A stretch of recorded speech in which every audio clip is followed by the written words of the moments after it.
Good morning. Good morning, everyone. How's everybody doing? Happy Monday. Let's see. Hey, Maddie. Good morning, Jason. Hey, Film. Hey, Marilda. Good morning, Fala. Hey, therapist. Hello, my only fan. Good morning, everyone. Good morning. How's everybody doing? How's everybody this morning? It's Monday. It's Monday. It's Monday. It's Monday. Yay, yay. Let's see here. I have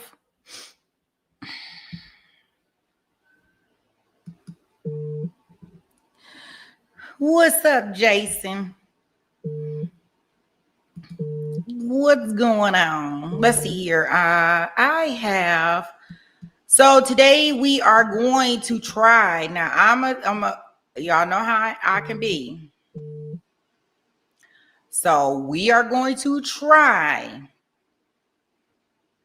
this Kiss and Unalive trial. And I say this with a little disclosure. If there comes a time where we have to scramble and scrape to find footage for it, I'm out on it. I don't care for going all around and looking for footage everywhere. I kind of want it to be in the same place. I don't want to have to go over here, then go over there to try to find stuff to piece together for y'all. So it appears that we do have the opening statements from defense and the prosecution team. Dang, I'm losing my train of thought. Prosecution team. And then we also had a 911 call that was placed into evidence in front of the jury. We also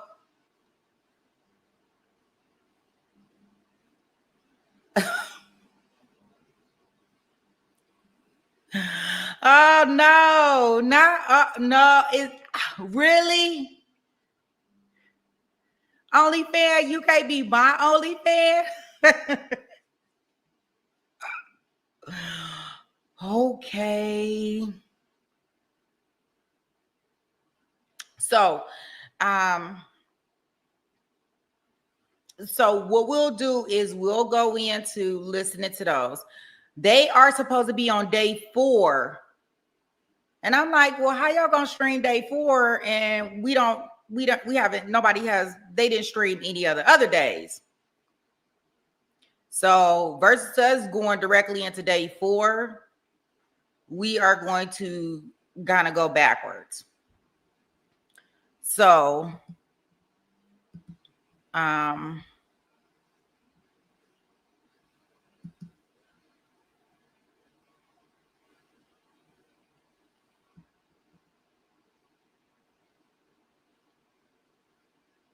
oh gosh, they got this one coming up.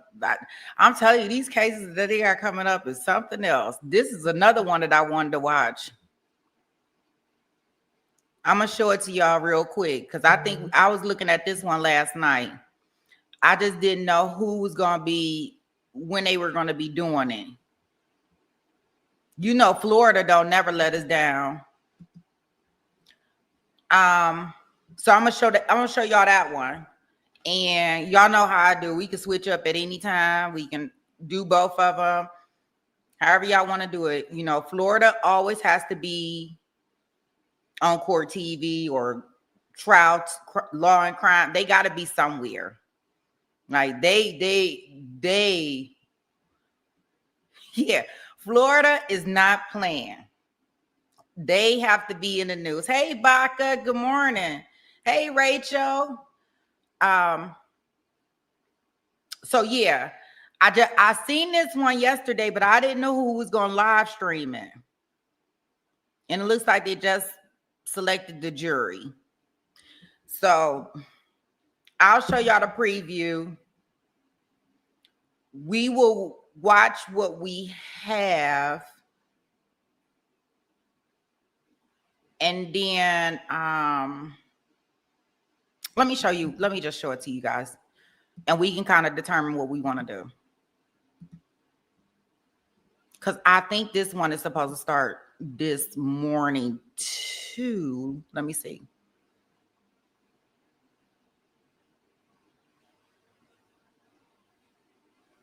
Oh gosh.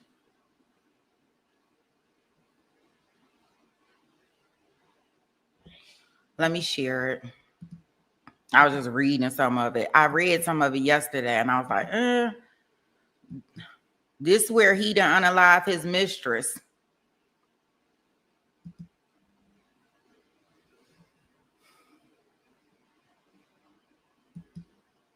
County, Florida, makes a horrifying discovery. The body of 23-year-old Tanya Wise lying in a ditch. She was found face down in the weeds with one of her hands still clenched tight. She was also 8.5 months pregnant. To lose a child, it's just, there's no words for it. And then to lose my grandson too, there's no words for it. Tanya Wise was just weeks away from giving birth and was already scheduled for a cesarean section. A month after her body was found, police arrested 41-year-old Jose Soto Escalera. Today, the final piece of this very complex puzzle has been put in place. According to court documents, Soto told police that he was married and had 4 children. He also admitted to knowing Tanya Wise, but said there was no chance that he was the father of her unborn baby. However, police were able to make a DNA match and determine that Jose Soto Escalera was the father of the baby. Investigators say that Soto gave Wise $500 to have an abortion. Well, not only did she not have the abortion, she was threatening to tell his wife about the pregnancy. Jose Soto Escalera is now charged with the first-degree murder of Tanya Wise and her unborn son, Josiah. If he is convicted, he could be sentenced to death.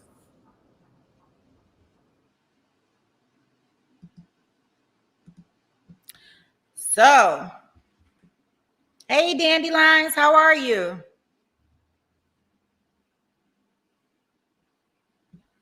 So that one is supposed to start, right?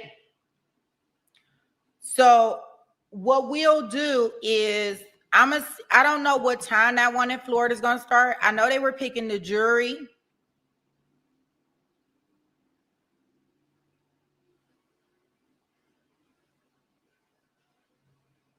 Are you saying please to me, therapist?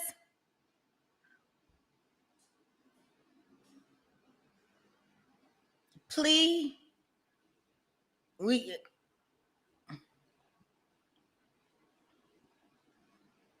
No typo. Okay.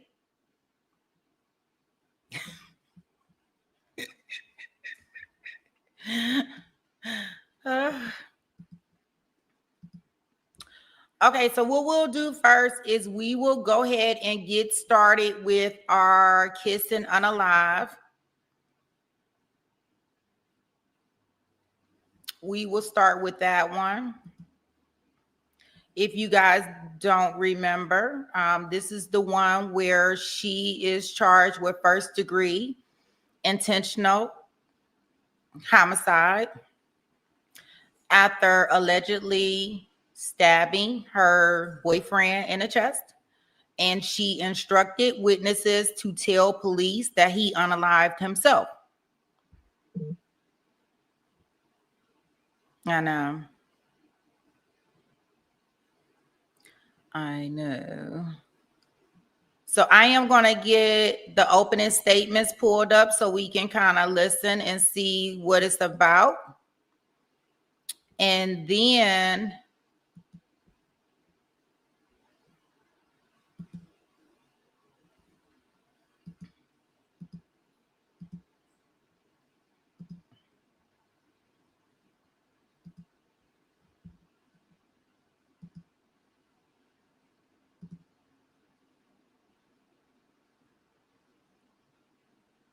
And then I'll keep.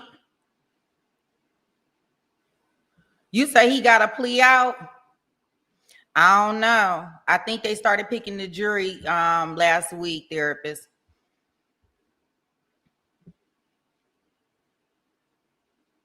Not the banana. Not the banana. You're not going to use the eggplant?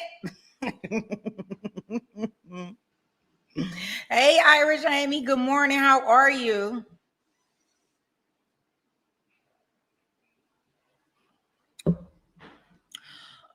Okay.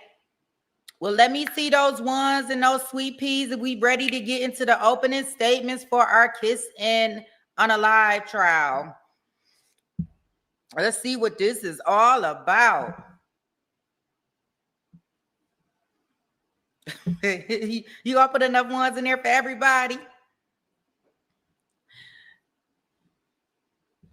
Okay, let's see here. We are at the opening statements. Let's see.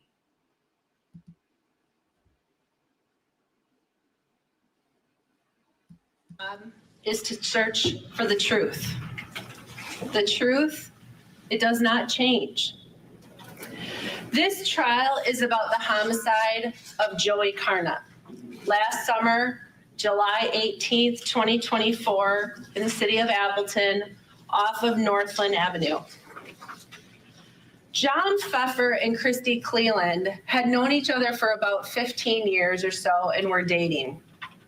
That night, they were headed to Joey's house to play games and hang out. Joey was engaged to John's good friend, Samantha Krebs, the defendant in this case. John and Sam had known each other for a very long time, somewhere over 15 years. She was described like a sister to him in some ways, and in other ways, there was a romantic interest at times. They were both John Pfeffer and Samantha Krebs from the Wisconsin Rapids area. Even though Christy, who was dating John, had known him for a long time too, she had never met Sam or Sam's boyfriend, or actually fiance Joey. So when Christy and John were headed over to Joey's house, Christy hadn't met Sam and hadn't met Joey. On the way to Joey's house, John was driving. Christy and John were listening to music, and John missed a couple calls from Samantha Krebs, the defendant. He realized he missed those calls when he was walking up to Joey's apartment right before they were going to enter. We know that Christy and John arrive at Joey's apartment at 9:46. When Christy and John arrive, they get buzzed up through one of the doors, like often happens in an apartment complex. They walk up a few of the steps, and Joey's apartment is right off to the left. John, who knows them, he goes first. He walks through the door, and he's followed by Christy. And that is where the truth begins to get twisted. That's where the stories diverge, where the truth diverges, and where your job truly begins. John's primary response, John Pfeffer, his primary response is to protect his friend, Samantha Krebs, the defendant, not rendering aid to Joey, not calling 911, but to protect Samantha. Immediately upon entering the apartment, Christy, who doesn't know either one, sees Joey lying on the kitchen floor, and she sees some blood. Christy is going to talk about how she had some nursing experience, so she begins to try to render aid. But it doesn't look good. You'll hear how she thought it already didn't look good. He was pale. At one time, he tried to get up. He was struggling to breathe. His pulse was weak as he laid there, and he went unconscious. She tried to grab a paper towel from the kitchen to absorb the blood and apply pressure. And she was trying to do what she could for Joey, who she had never met until that day, but it was too late. You'll hear that there wasn't a lot of blood coming out, but she knew it wasn't good and he didn't look good. You'll hear testimony from Dr. Kelly, who is a forensic pathologist, who will testify that he conducted the autopsy after Joey Carnett passed away, and that Joey's heart was punctured by a knife, just in the lower portion of his heart, where the entry right underneath his kind of chest area, under the left breast, there was a puncture wound, and it was deep, and it went to his heart. And it filled the sac portion of his heart, and he bled to death internally. Now, it's not until Sam leaves the apartment and starts driving away at 9:52 that John ever picks up the call to 911. Remember, they arrived there, you'll hear, at 9:46. You'll hear testimony that John called 911 at 9:54, over 7 minutes after arriving. 7 minutes quicker, Joey could have been provided medical care. And in that 911 call, John Pfeffer says, "I think Joey fell on a knife." The knife is put in the sink. At 9:59, the Appleton Police Department responds. Officer Lee was dispatched to Joey's apartment, and when he responds with another officer named Officer Thor. And they find Joey Carnett lying on the kitchen floor of his apartment with Christy rendering aid and trying to put pressure on that stab wound just underneath his left breast area. Officer Lee cuts off Joey's shirt, and they apply a chest seal to stop what blood is coming out. And Officer Thor sees the knife in the sink. You'll hear testimony that the Appleton Police Department evidence group responded, and Fallon Garish is a forensic evidence specialist. She'll testify that she and her partner, Nicole DePlane, who is also a forensic evidence specialist, processed the scene. Fallon will testify that she collected the knife that was in the sink that John Pfeffer had put in there, and it was about 5 inches long. There's also another knife that was in the dishwasher that was about 8 inches long, that was under a bunch of dishes in the dishwasher, but she collected that one too. Both of those knives, you'll hear testimony, were sent to the Wisconsin State Crime Lab for testing. Amber Lynn works at the Wisconsin State Crime Lab. She is a DNA analyst, and she will testify that she tested that 5-inch knife that John Pfeffer had put in the sink, and she tested it for DNA. The blade of the knife that entered into Joey's chest and punctured his heart comes back with his DNA. The handle on the knife comes back with both Joey and Sam's DNA. They both lived there. They both would have access to the knives, which Amber will discuss and explain. And Dr. Kelly said the wound when he saw the knife brought down for the autopsy, that Amber Lynn test that has Joey's DNA on the blade, is consistent with the type of injury that Joey Carnett had. You'll hear from 2 residents at the apartment complex, Chevalier Aguirre and Rhonda Stuckzander, who were home that evening and neighbors of Joey's and didn't hear anything. While officers were at the scene when they first responded, Gold Cross and the Appleton Police Department, or Gold Cross and the Appleton Fire Department also respond. And they too come and begin rendering aid, and they put a machine on Joey that provided chest compressions in the hopes of trying to save him while they were tending to him. Despite their best efforts, Joey passed away while they were there, and he was pronounced dead at the scene. While emergency aid was responding, the Appleton police officers are standing with Christy Cleland and John Pfeffer, who were there when law enforcement arrived. And you'll see video of John busy on his phone, on his smartphone. As he exits, you'll hear testimony how he gets a call. Sam's calling him while he's exiting the apartment, and he says he's with law enforcement. Sam, the defendant, the one who left. A short time later, she calls again. This time, Officer Felmer is standing with John Pfeffer. And John Pfeffer tells Sam on the call that he's standing with law enforcement.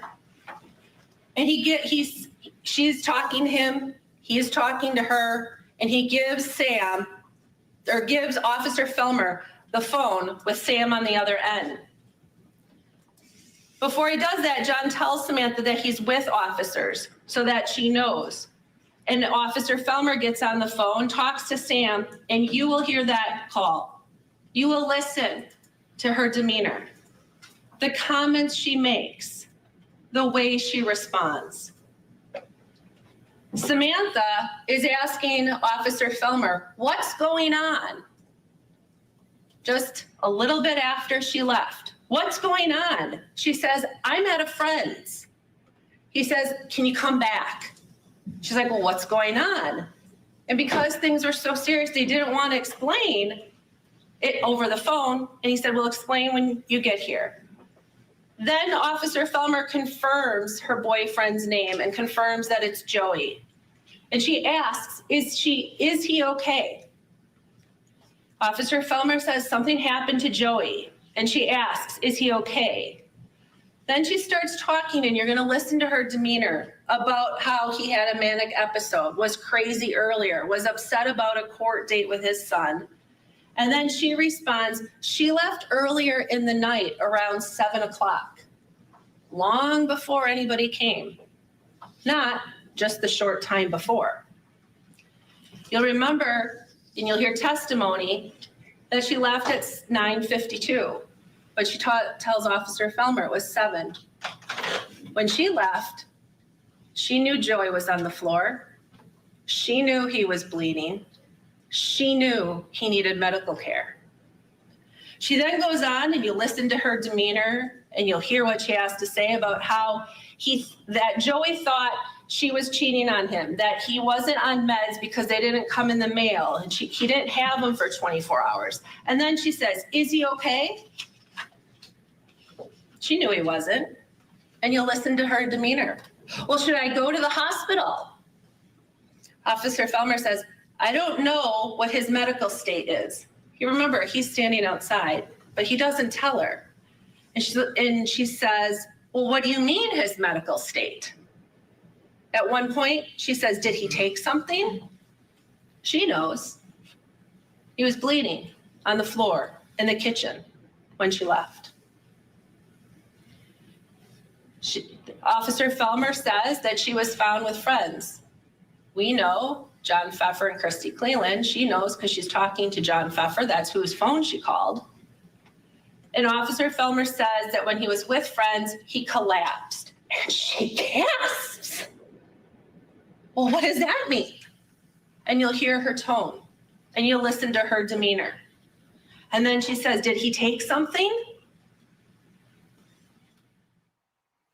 All right, I want to turn quickly to Florida, where the defense rested its case.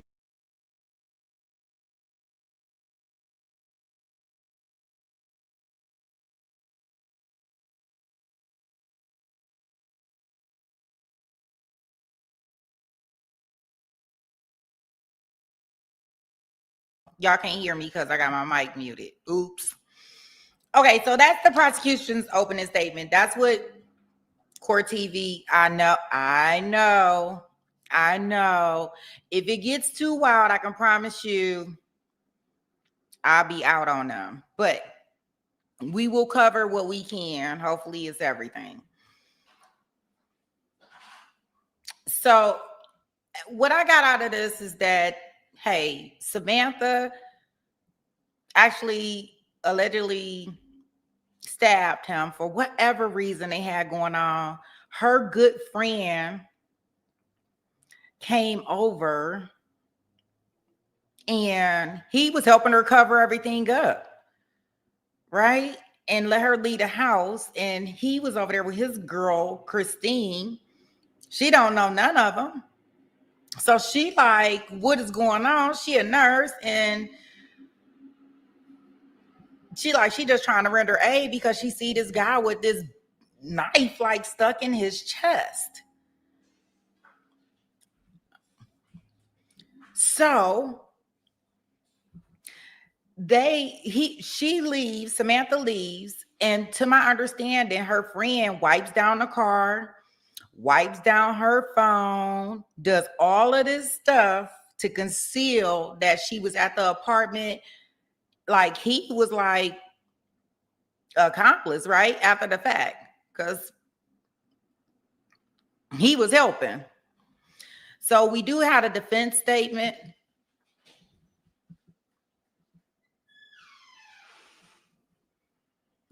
Let me get that up here and we will look at their opening statement and see how they are planning to combat this.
John Pfeffer and Christy Cleland. She knows that they were coming over to the apartment. They really did love each other. Actually gotten engaged. My bad. Who'd you say, please come back? Doing these mommy duties. Oh, goodness. I tell you, she about to miss the bus. I'm like, you better not miss this bus. Sorry. So I was up there. I tried to hurry up, get us in the courtroom because I still hear. And I'm like, she in there taking all her rollers. Like, you better do that on the bus. I'm sorry. I just forgot to unmute the court screen. But oh my goodness. Yeah. Girl, bye. You take them rollers off on the bus. Your fault. You better get up. Because I'm not taking nobody to school when no bus pick you up right outside the door. So sorry, guys. Here we go. I rewinded it. Oh,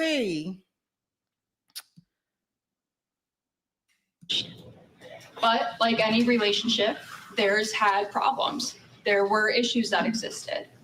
And some of those issues involved mental health concerns about Joey. He had some diagnoses and he was supposed to be taking medications, but wasn't always doing so. Some of the issues also involved use of controlled substances, quite frankly, by both parties. And throughout this trial, I anticipate that you're going to hear information about Samantha, about Joey, and about some of the other individuals involved in the case, that they're not perfect people. They have addiction issues, and that's something that they've all struggled with for quite some time. And you heard Attorney Templis tell you that you'll hear how Samantha was actually on supervision. And at this time, she had a probation agent that she was supposed to report to. And these are all things that are going on in her life and in the life of Joey. And one additional stressor that was occurring is that Joey was in a custody battle. He was fighting for some custody to be able to see the son that he had with another woman. And Sam was a part of that. She knew Joey's son, and she wanted him to be a part of Joey's life as well. She wanted them to be a family. They really did love each other. But on this night, on July 18th of 2024, the two of them were at the home that they shared together. And they were having a normal night for a period of time. And then kind of out of nowhere, something changed. Joey had told Samantha that he was going to meet up with his uncle. And Samantha had concerns about that. She had concerns about some of the activity that would take place if Joey did that. And you'll hear how she told him, you might not want to do that. That's not a good idea. And that conversation really flipped something for Joey. And an argument ensued. You'll hear how Samantha had told Joey that she was going to leave. And when she's doing that, you'll hear how she's sitting in the living room, which is semi-blocked off from the kitchen area, which is where Joey is. And Samantha's sitting on the couch getting her shoes on, and all of a sudden she sees something fly across the living room. And it's a sheath. It's a sheath to a knife set that the couple had just purchased, a brand new knife set. They had recently opened them and had put them away in their kitchen, and this was an object that Joey apparently had. And Samantha, you'll hear, is still getting ready to leave the apartment that night. And all of a sudden she looks up and she sees Joey coming out of the kitchen area, and he's holding on to his side. She, you'll hear, realizes kind of what's happened. She doesn't know the severity of it, but she goes to Joey. She's concerned. She gets him on the ground. She grabs a paper towel out from underneath her sink and she's compressing his wound. Now, prior to this, earlier in the night when things were still good, Samantha had invited over her friend, John Pfeffer. And John Pfeffer that evening was with his maybe then girlfriend. I'm quite frankly not sure what you'll hear in that regard, but he was with his maybe then girlfriend, Christy Cleland. And so the two of them decide that they'll come. You have to slow down. Absolutely. The two of them decide that they will come over to Samantha's house that night to hang out with both her and Joey. Now they live a distance away. And so by the time that they make these arrangements to come over to Samantha's house, that's when the dynamic within the apartment is changing.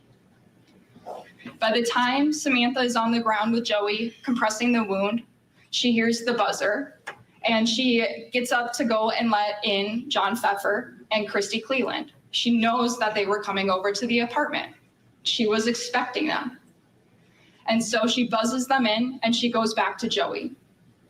And the recording that Attorney Templis had talked about picks up that first interaction of when John Pfeffer and Christy Cleland walk into the apartment. And nowhere on that initial recording, within the first seconds of when John Pfeffer walks in the door, do you hear Samantha say to him, "Tell the cops he stabbed himself."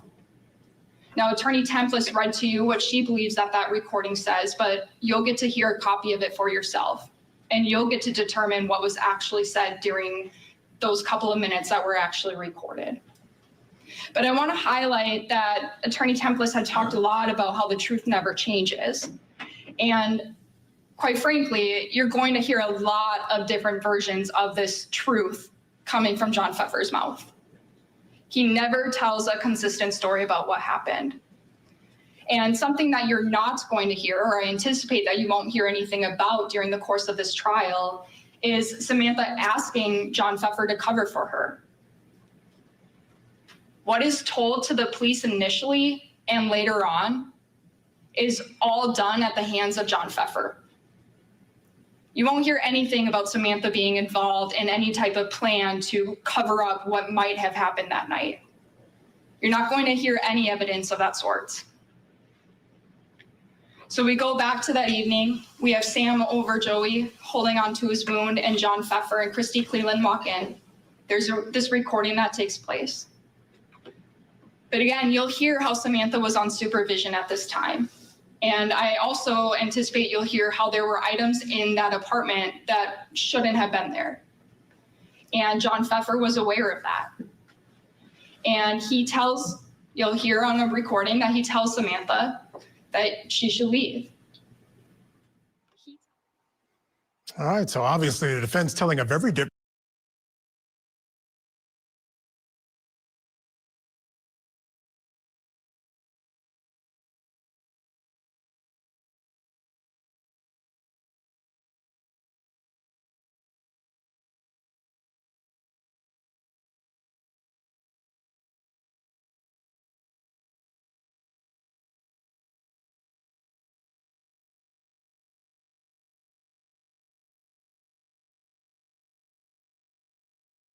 for quite some time, several minutes. When he does call 911, the responders eventually arrive to the residence. And when they get there, they locate Joey on the floor. And they also find Christy Cleland and John Pfeffer. And both Christy and John are talked to by detectives on scene. They're taken outside of the apartment, and that's where they give their first statements. And again, these are statements that continuously change each time they are talked to by law enforcement. So the original statement that Samantha wasn't at the apartment that night comes from John Pfeffer. He tells police he has no idea where she is, that he thinks that she had been at a friend's house, and she was going to come back to the apartment to meet him there. At some point, while law enforcement is still on scene and John Pfeffer and Christy Cleland are outside with them, John calls Samantha, or Samantha calls him. There's a call that takes place. And this is the call that Attorney Templis referenced, where Officer Felmer ends up talking to Samantha. But prior to Samantha being on the phone with Officer Felmer, you'll hear what John is telling to her. And he's laying the groundwork, letting her know essentially what he's already told police so that her story is what he's told them. And he tells her, we got here, we found Joey on the ground, there's bleeding. And he tells her, you're going to be the number one suspect. You're the fiance. Fiancés are always the number one suspect. And so that conversation occurs before Officer Felmer gets on the phone line with Samantha. Attorney Templis has addressed a lot of what you will hear in terms, or a lot of what she believes you'll hear in terms of what Samantha's demeanor was like following this incident. But we've already talked about in jury selection how everybody responds to things differently. There's no right way, and there's no one way to respond. And so you will see different actions and different statements that Samantha had made regarding this evening in the days that followed it. They're asking you to pay attention to evidence that you'll see about Samantha hanging out at her friend's house in the days afterwards, about her driving away from the scene in a vehicle that had stickers on it at one point. But again, what you're not going to hear throughout the duration of this trial is that Samantha asked anybody to cover for her. You're going to hear that she is essentially trying to cope with something very tragic that she just witnessed. It was the tragic death of her fiance. Again, somebody that she was in love with and was planning on spending the rest of her life with. Samantha went to that friend's house, Jeff Hayes' house, and again, she stayed there until she was going to be able to report to her probation agent. She was trying to do what she thought was best, and she was essentially relying on advice from people that she thought were her friends.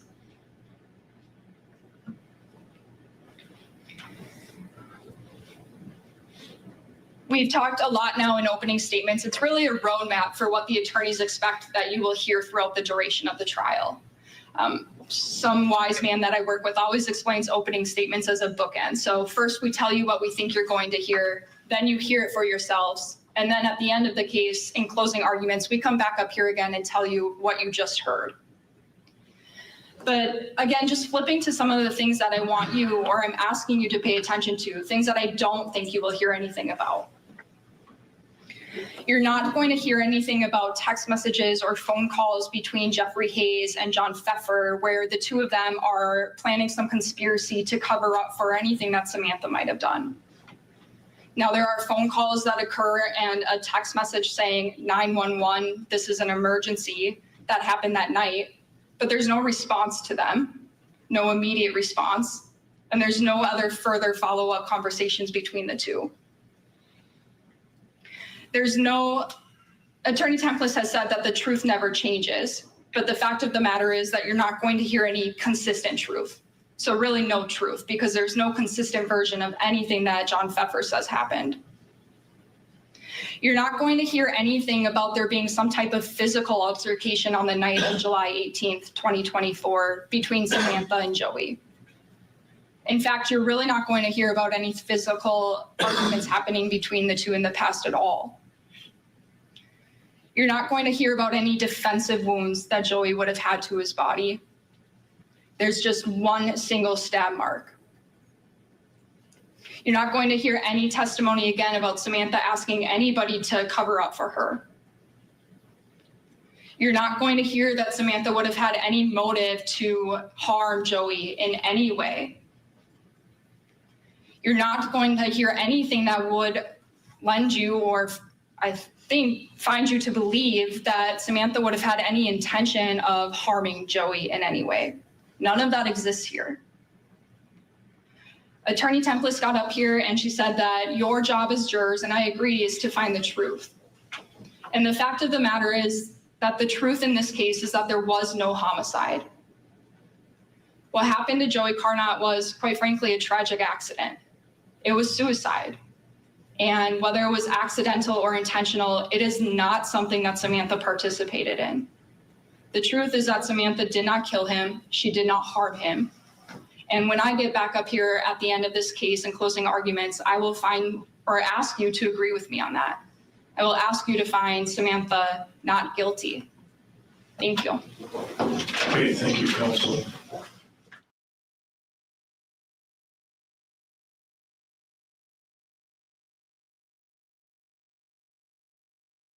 So what's she trying to say? He accidentally fell on a knife?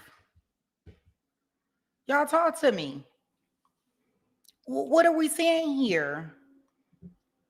So basically, we got Stephanie the Rock, right? Oh gosh, we're gonna have something in regards to this name the entire trial. I know Maddie is definitely cooking up something, right? So she's saying that it was he unalived himself, that this is not a homicide. She's trying to stress that Samantha was in like this state of shock and things, not so much that she was trying to help Joey, but she was trying to get out of there, right?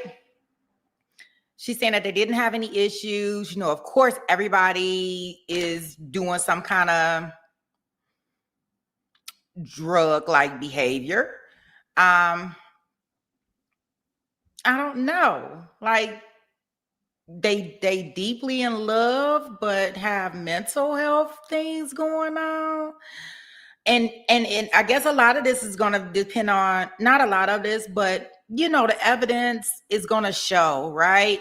Of course, both of their DNAs will be on the knife because they both stay in the same household.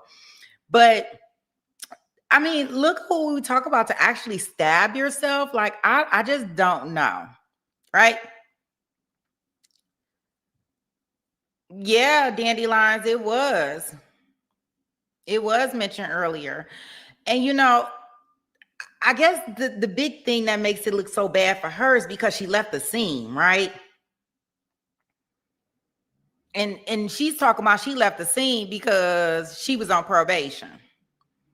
So we know that she has some type of criminal history, right? And she's saying that, when I'm almost remembering that I seen the arrest video because she ran to somebody. She went to one of her friend's house, right? The John guy. And they're trying to say that he has changed his story so many times that you don't know what story to believe. Right? So I guess my big thing is that, do y'all think that where we're at right now, we're hearing the opening statements from both parties? Walk with me. Do we have some reasonable doubt when we starting out this case?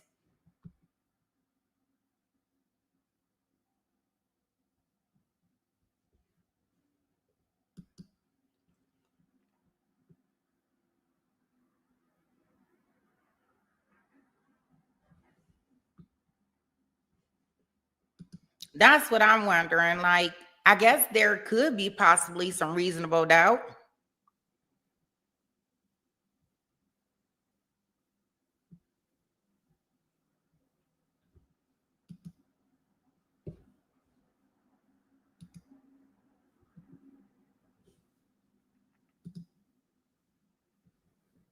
Mhm.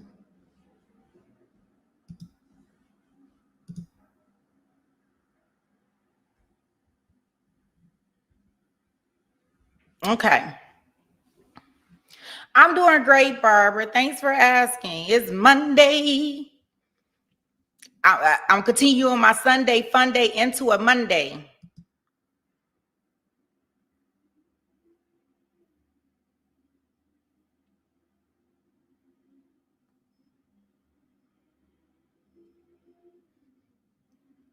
This is a current case, Queen Olive. We are they're on day 4.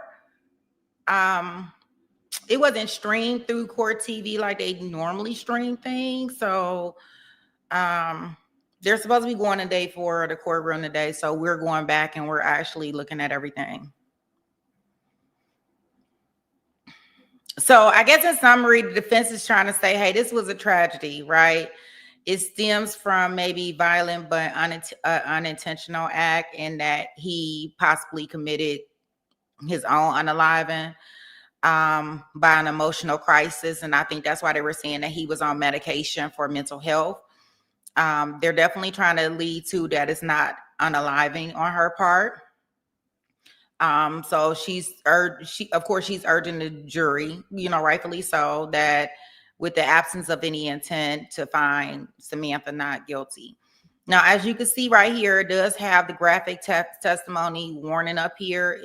This is the part where they play the 911 call. So I just want everybody to know that that's what's coming up. And let's go ahead and listen to it. Press play.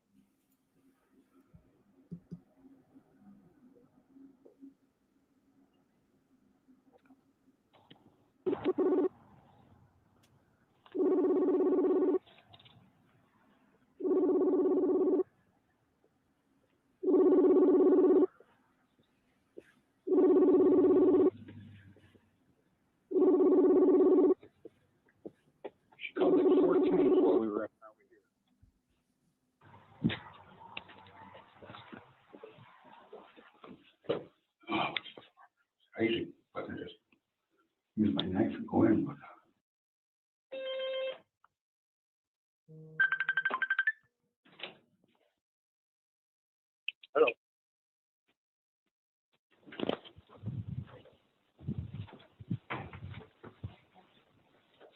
You stick. Oh my fucking God. And I don't think it was in the organ. All right, we need to call an ambulance. Hold on, it's just right here. Okay. Did you get everything put away? I have to get this stuff away. Keep them away from me. Joey, come on. Hey. Snap two, buddy. What are you supposed to say? You saw her at night? Hey, I don't fucking know.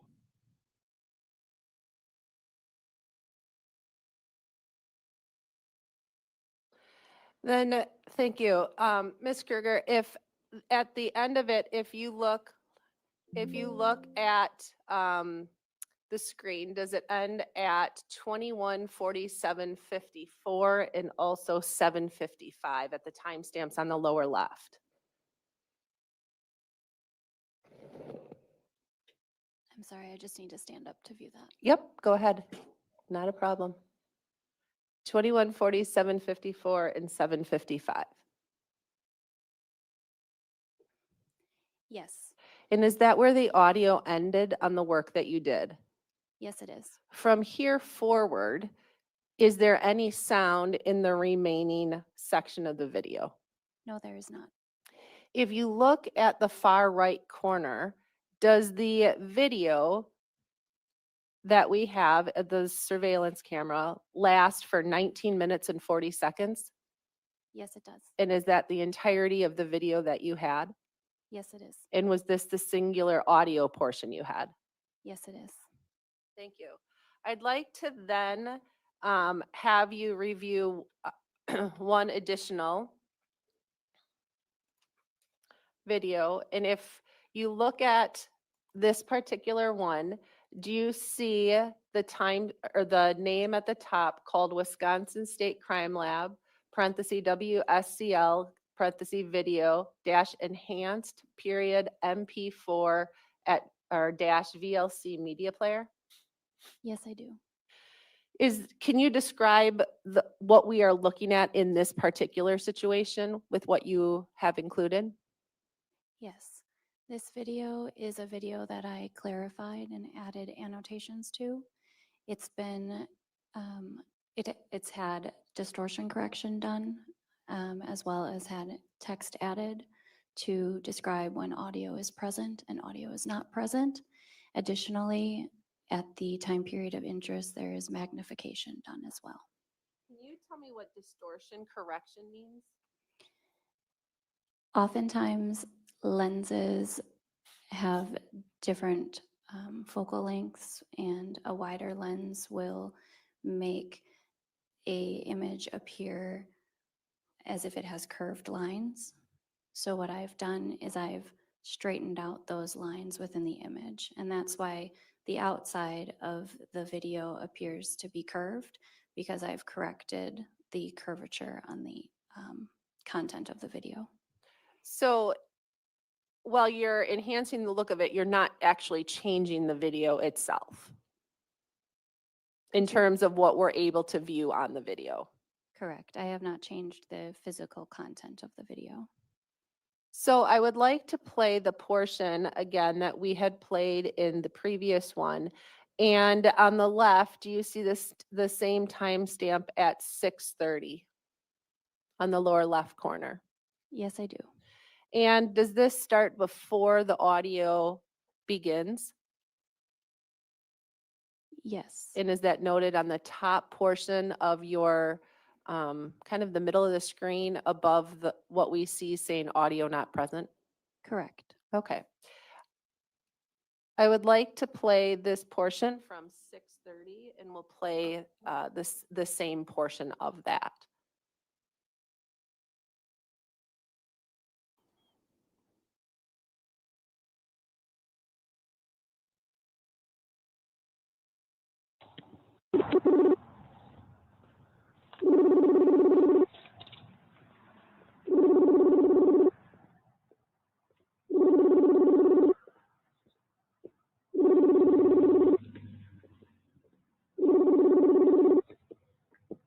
She called the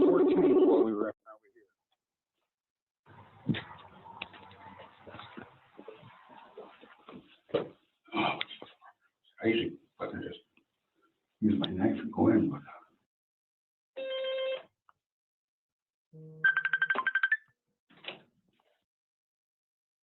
hello.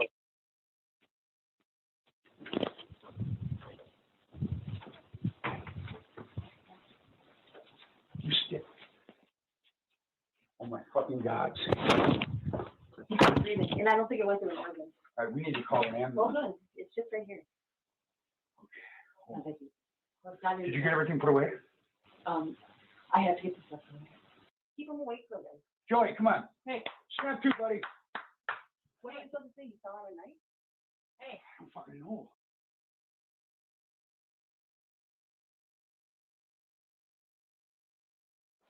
And then do you see where I end that video at 7:55? Yes, I do. In addition to what you talked about regarding the doing the distortion correction, did you see another change in what you had in the middle of the video? I'm sorry, could you clarify that? Sure. Let me ask it differently. As you watched the video, did you see an area where you zoomed in? As we watched that section? Yes. In what section did you zoom in on? I zoomed in on the area of the building that was requested by Appleton PD.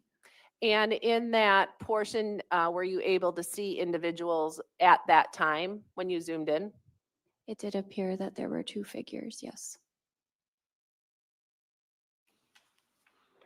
I don't have anything else at this time. Thank you. Okay, we'll turn the light back on. Okay, and you're passing the witness? I am. Okay. All right, the state's finished its direct examination, and we have cross-examination, if any, from the defense. Go ahead. Ms. Kruger, how are you?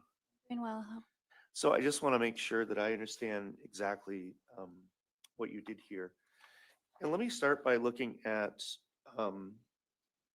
your report, Exhibit 3. And the pages 2 and 3 of that are basically a guide to what certain terminology might mean and what types of analyses can be performed by the state crime lab, by the forensic imaging specialist. Is that right? Correct. And really nothing on these last two pages, page 2 and 3, apply to this case because you didn't do any particular identification of an image. Is that right? Could you clarify your question? Sure. Your job also includes doing comparisons of one image to another, correct? Yes. It includes sometimes generating an opinion about whether there's a match between two images or more, correct? Correct. And in this case, what you did is you merely received instructions from the Appleton Police Department to match up and combine these two files and produce a demonstrative exhibit. Is that right? That is correct. Okay. And nowhere in this report does it talk about how to handle demonstrative exhibits, does it? The appendix in this report does not necessarily discuss demonstrative exhibits. However, our procedure manual does discuss demonstrative exhibits. Okay. And for the jury's edification, what exactly do we mean when we say demonstrative exhibit? A demonstrative exhibit would be a visual aid. It could be something like an image overlay, a timeline of events recreated using various videos. It could also include the turning up of volume on a file. And one thing we should add to that is it's something that's created and designed to be used in court. Correct. Now, some of the terms in your report and what you've talked about here today is that you had an original audio file, you had an original video file, and maybe I shouldn't use the word original. You received an audio file and a video file from the Appleton Police Department. Correct. They asked you to combine them, match them up, and they gave you direction on the particular time that they wanted this to be synced. That is correct. And when you said that what you did, you actually you used the term enhanced or clarified. You made some alterations to make it, as you said, some correction due to the fact that the lens of this area actually distorts what you'd see with the human eye if you were standing there in real life, right? That is correct. So that's a method to make where lines are curved in the original, you're straightening them out, right? Correct. All right. So I'm assuming that that's some kind of software that the crime lab utilizes in order to accomplish that. Is that right? That is right.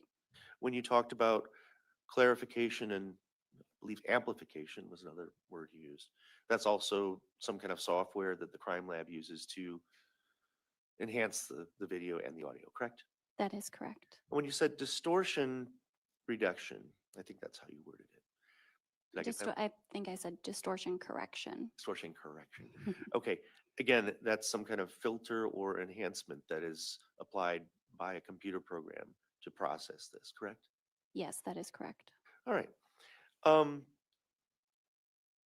So all of that resulted in the first video that we watched that was done without the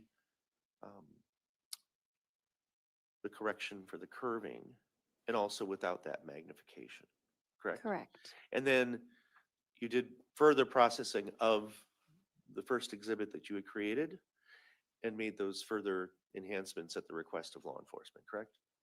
Correct. All right. Those are all the questions I have. Any follow-up questions?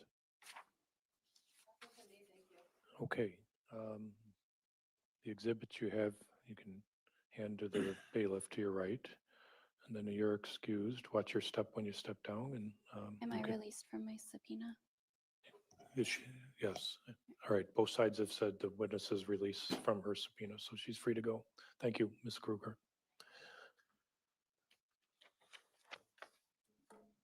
All right, and state can call their next witness. The state calls Sergeant Congley.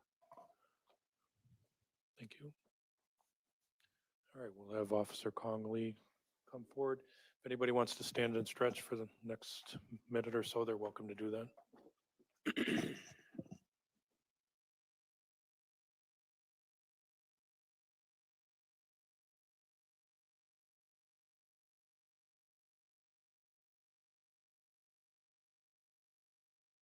Officer, we're going to have you remain standing. Yes, sir. I'm going to have the deputy clerk swear you in. So face my direction, raise your right hand. And nothing but the truth, so I'll be back. I do. Please state and spell your name for the record. My name is one is Yang Kong, Y-A-N-G-K-O-N-G, last name is Lee, L-E-E. Okay, you can have a seat. We'll stand for the jurors. The witness's name is Kong Lee. And I'm going to give you, Officer Lee, some instructions. And same instructions that I give every witness. I want you to be as comfortable as possible in that chair, so it's on wheels. If you think you need to move it forward or backwards for your convenience, you're free to do that. The microphone in front of you, similar to mine, is flexible.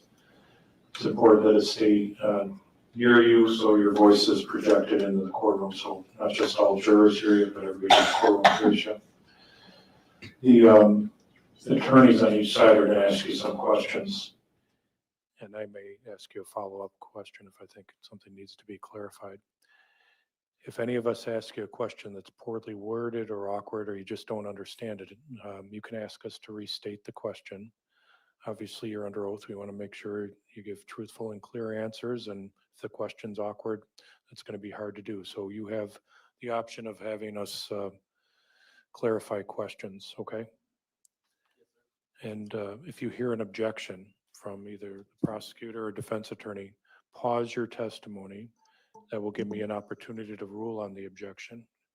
Whether I sustain the objection, which means I agree with it, or overrule it, will dictate whether you have to continue with your answer or not. So it's important to give us a chance to rule on that. Take your time. As I mentioned to the first witness, some people are nervous when they're sitting in that chair, whether they've done it before or not. And we want you to avoid speaking too quickly, especially when the question is still coming out. So we want a question from a lawyer, from the judge. little bit of a pause, and then your answer. It's very difficult for the court reporter to transcribe two voices at the same time. So we don't want any witnesses talking over the question. We don't want any attorneys talking over the answer. So I'll try and navigate that to keep things separate. If at any point you think you need any water, the bailiff to your right, Dean, will give you a bottle of water if you think you need it. Do you have any questions for me? No, sir. Okay. Maybe after the trial, I want to talk to you. There was a juror with the same last name as you, and I think she was trying to get out of jury duty, but she thought she was related to you, but when I pressed her, she couldn't say she ever met you. So we can talk about that weeks down the road after the trial. Yes, sir. Okay. All right. Go ahead, Mr. Grody. Thank you, Your Honor. All right, Mr. Lee, what do you do for a living? I'm a police officer for the city of Appleton. How long have you been a police officer? For the city of Appleton, 10 years, total 16 years. So in that 16 years, as you sit here today, what are your primary duties? Primary duties include traffic enforcement, crime prevention, responding to calls for services, and any community events that would occur. And where did you begin your career? Where did I begin my career? Yes, sir. I started my career in Louisville, Kentucky. And been to Appleton, you said, for the last how long? Last 10 years is in Appleton. Were you working as a police officer on July 18th, 2024? I was. Were you on duty at about 9:55 p.m. that day? I was. What were you doing at that time? At that time, my shift was almost over, and I was refueling my squad at the city gas station. And did anything noteworthy happen when you were refueling your squad? Yes, while I was reviewing my squad, we had a weapons tone that got broadcasted on our radio, indicating that there was going to be a call for service dispatch involving use of a weapon or involving a weapon. And where was that? Where were you sent to, or where was that call? Where was the place of disturbance? The place of disturbance was 2400 North Park Drive, apartment 5. Is that in Outagamie County? It is. Are you aware of what led you and other officers to be dispatched to that location? The call, the dispatch indicated there was someone that had been stabbed. Were you aware if a 911 call was made? Yes, Prior to today, have you heard that 911 call? I have. The 911 call that you reviewed, was that a true and accurate representation of the actual 911 call? Yes. Your Honor, the call is contained in Exhibit 1. It's labeled simply 911 call. I would now ask Your Honor's permission to play it in its entirety. Any objection from the defense?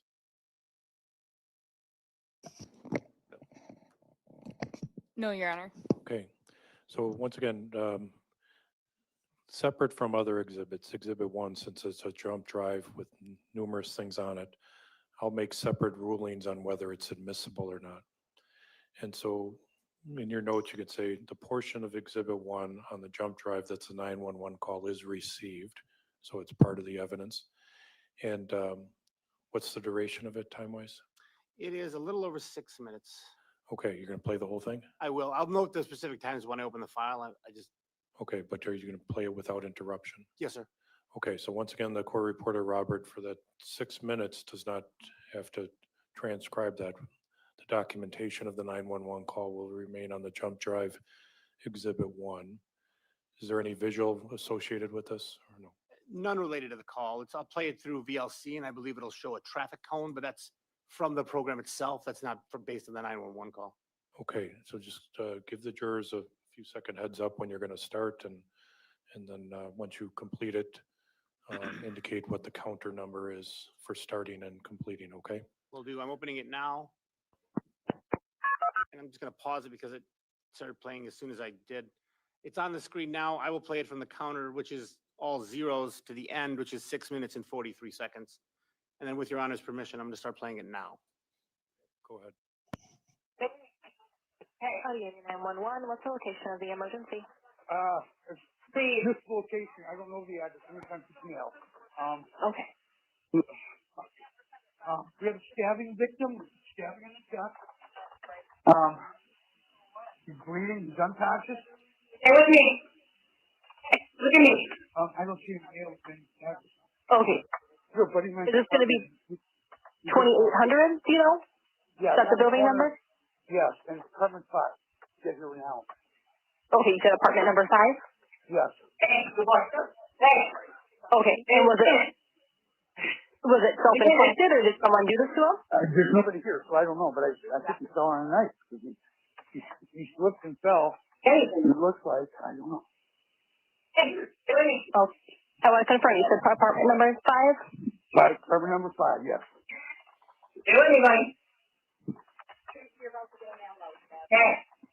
Okay, you said no one else was there with them Nobody else is originally? here. Nobody else is here. Okay. Well, I mean, my girlfriend's Is here it- now. Okay, and when you came in, it was Yusuf by himself? Right. Okay, is he still breathing? Yes, he's breathing sometimes. Okay, breathing, but unconscious. Shallow and labor breathing. Okay, is he currently on his back? Yes, yes. Okay, is the knife still? No, the knife was bleeding. Actually, I don't know if you saw the knife.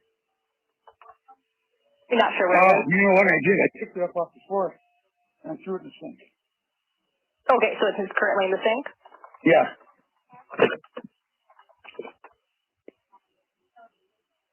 Okay, are there any other weapons around? Not that I see. He doesn't have any guns or anything like that. You said there's anything else in the apartment? No, he doesn't know. Okay. Not that I know of. Okay, and can I get your name?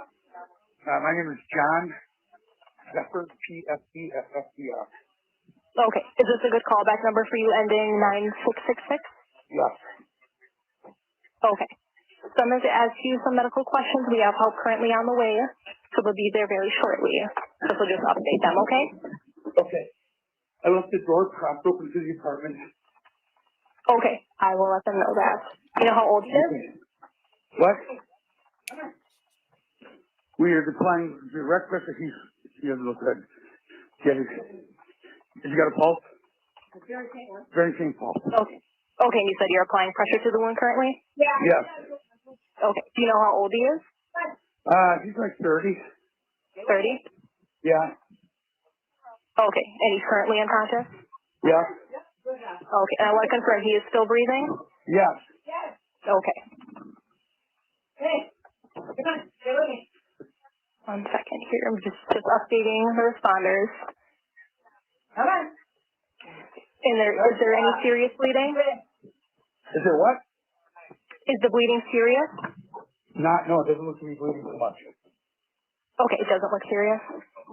But it looks like a serious wound. Okay, so it's not spurting or pouring? No. Okay. So like I said, I'm sending the ambulance to help you now. Stay on the line. I'll tell you exactly what to do next. You said that the knife and there's nothing else still in? Yeah, no. Okay. One moment here. Okay. So I'm going to tell you how to stop the bleeding. I know you said you're already applying pressure, so I want you to keep doing that. So just listen carefully to make sure we do it right. Get a clean, dry cloth or towel and tell me when you have it. I'm outside right now. I'm trying to see if his girlfriend's car's here. I don't see the car anywhere. Okay. I talked to her a little while ago, and she was going over to her friend's house. And Joey was supposed to be here. And actually, she was already in the car when I talked to her. Okay, do you know when that was? Half hour ago, 40 minutes.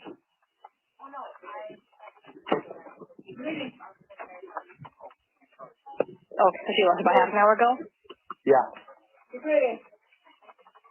Maybe 40 minutes ago. What? Okay. Was that her in the, was your girlfriend in the background just saying that he's breathing? Yeah. Okay. Okay. So I have an officer and I have first responders that are going to be pulling up here in just a second. So I want you to keep applying pressure to that wound, okay? I got it. Okay. So just press down firmly and don't lift it up to look. We got it. I used to be a first responder. Okay. Doing me. Okay. Like I said, the officer's going to be there very quickly. I just want you to watch for them and let me know when they get there.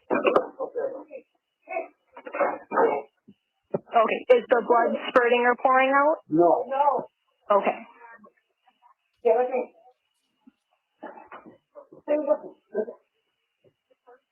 Okay. Stay with me. Yep. Okay. I have an officer pulling up right now. Okay, I'm gonna just go out and grab them. Okay. Hold on.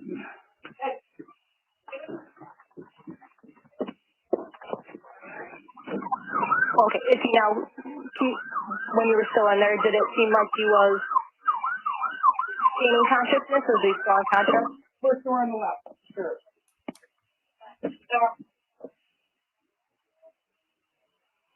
Okay. Was that an officer you were speaking with? Yeah.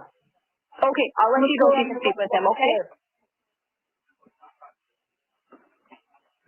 John, I'm going to let you go so you can speak with them, all right? Okay, we'll do. Okay. All right. Bye. Thank you.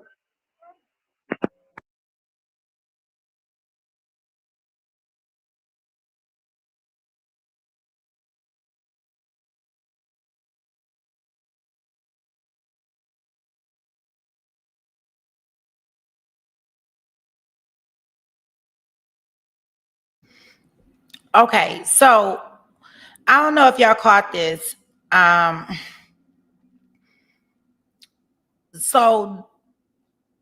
the first thing, it was confirmed that his heart was punctured. So that's the first thing. I will say that if it was internal bleeding, that they may have thought that it was not that serious, but then we hear John on the call stating that it looks like a serious wound.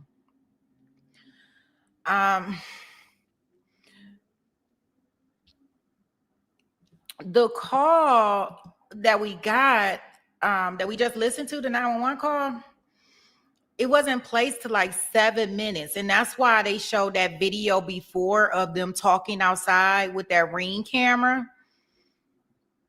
Because that was at one time, right, when the incident first happened, but the 911 call wasn't made till 7 minutes later.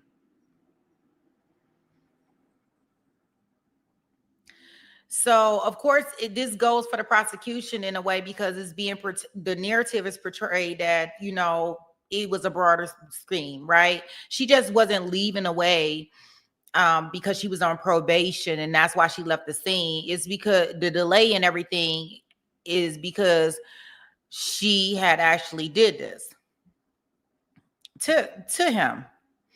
Of course, the defense is going to spin it, you know, that they can argue that first responders were acting from the shock and confusion and it was no criminal intent. But it looks like they went outside. That's where the Ring camera caught them. They were getting everything together, and then she left the scene, and that's when they contacted 911. So our next clip that we're going to be able to listen to is we are going to listen to John's testimony. So this is the guy that made the 911 call and came to the scene. And how long were you friends with? So let's go into his testimony and see what he has to talk about and what his story says in regards to what happened. I don't know if he in orange jumped. Is he? I'll check and see. I don't know if he's been convicted or if he's in prison. Yeah, right. OnlyFans. I don't know, but it looks like prison orange. I don't know. I'll check in that. So I check on that because I mean he would be like accomplice after the fact, right? Concealing, right? Lying, tampering with evidence, things of that.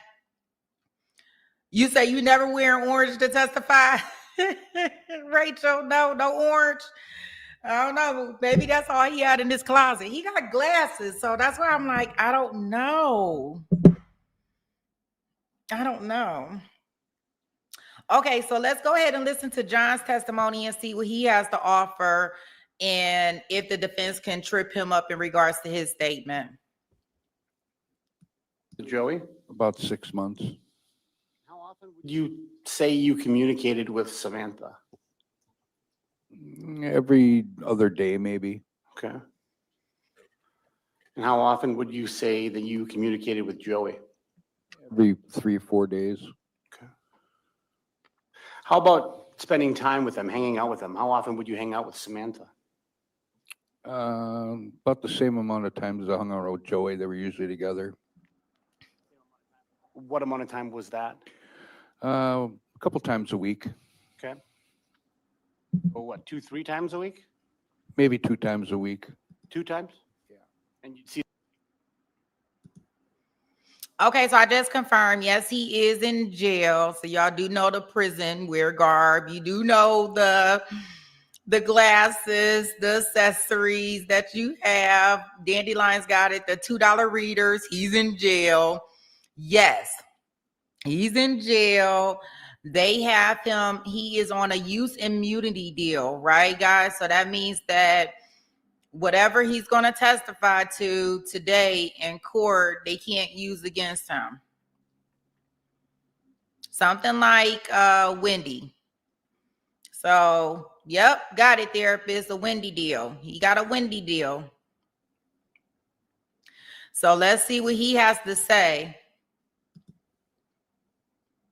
Them both together. Yes. Did you ever hang out with either of them separately? Yeah, I've hung out with Samantha separately. How often? Just a couple times. Within the month of like July 2024, had you hung out with her separately then? I don't honestly remember. Okay. How about with Joey? Did you hang out with him often, alone?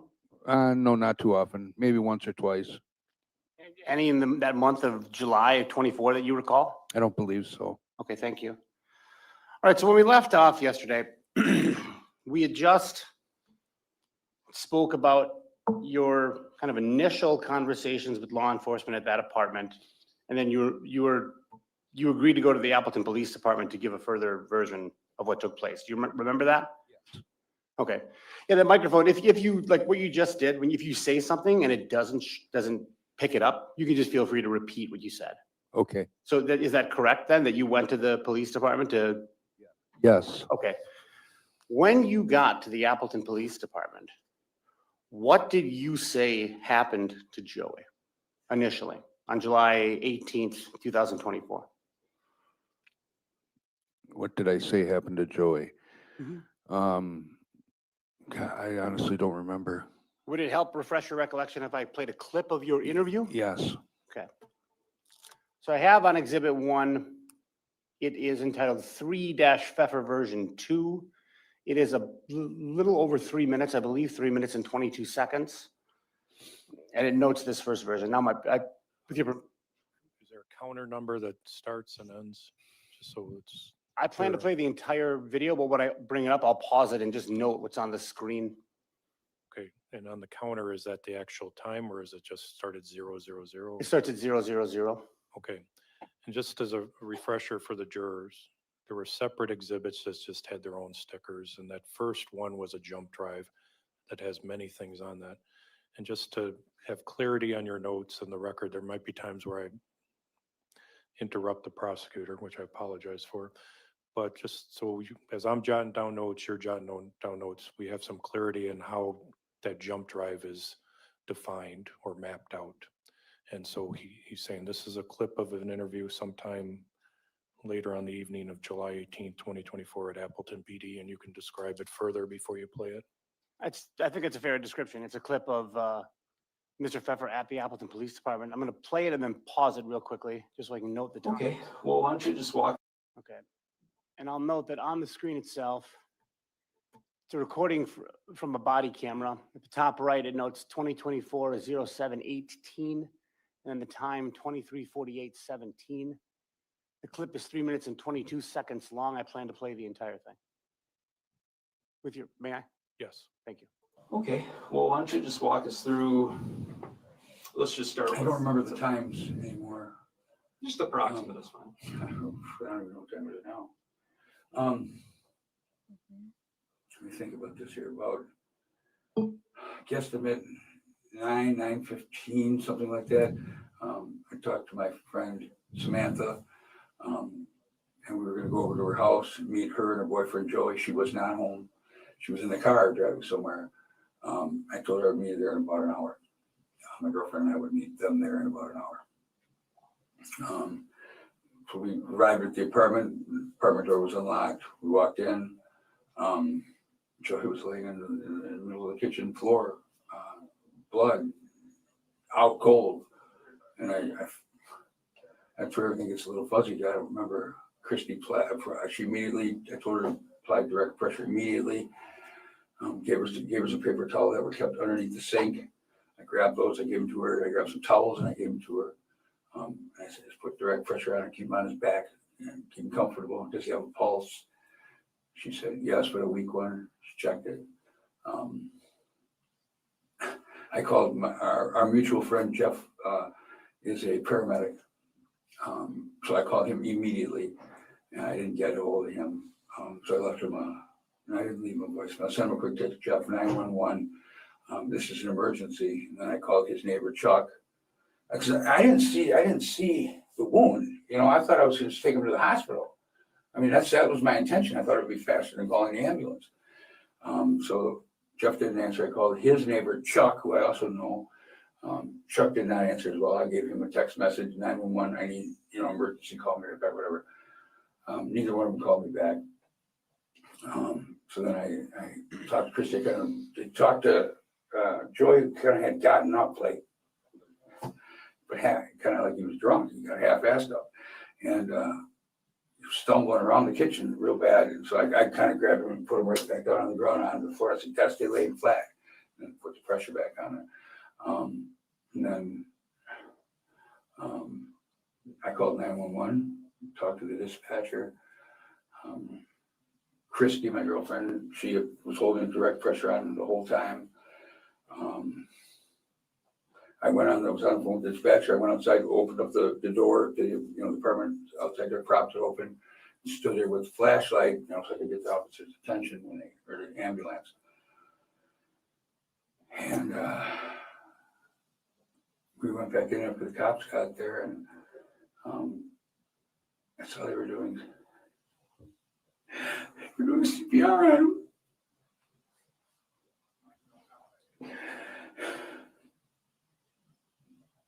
That's all I know. Cops took us down there. Is he okay? Did he make it? We don't know at this point.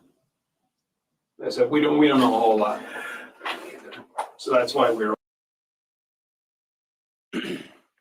So that video clip is ended and now the court is turning back the lights. And just so the court reporter knows, we're not requiring you to transcribe what's on the exhibit, and that will speak for itself. Go ahead. You. So, Mr. Pfeffer, is it fair to say that a good summary of the more or less first version you gave of what took place at the Appleton Police Department? Yes. Okay, now after that, is it true that you wanted to leave the police department? Yes. Did you start to leave the police department? Yes. Is it true that when you were on your way out of the police department that you had some concerns specifically about Joey's killer? I don't know what you're talking about. Did you ever tell police that you were concerned about Joey's killer? I don't remember. Well, Your Honor, with that, I'd like to play another clip on the Exhibit 1. It's entitled 4 Pfeffer Concerns. Timing of it, whether it's still that same evening of July 18th. It's after this interview on the way out. It's in the same format where it's the entire clip. And how long is the clip? I can't remember the exact time, but it's less than a minute or around a minute. Okay, well, you can queue it up and then you can identify the counter number and also the time. The last one you said was 23:48:17, so it's military time, but would be 11:48 PM at night and 17 seconds on the previous clip? Correct. All right, so whatever the military time is on this next clip, you can give it to the jury too, as you cue it up. I will do that. It just takes a little bit of. Okay, sorry, it starts right away. So the military, it's the following day. It's now 3:09:01 on July 19th. So military time, 3 a.m., 3:09 a.m. The clip is 49 seconds long. I plan to play it in its entirety, and we'll do so now. It just takes a little bit of I time. can't think. Again, we don't want to talk to you. We don't want to ask you anything. I want to, I need time to think. I know what I want to say, but I don't know that I can. Just take a breath. Yeah, you're okay. I want to go, but I want you to tell Christy where I am, how to get a hold of me. She's my only concern. His killer is also a very big concern, very big, and I want to.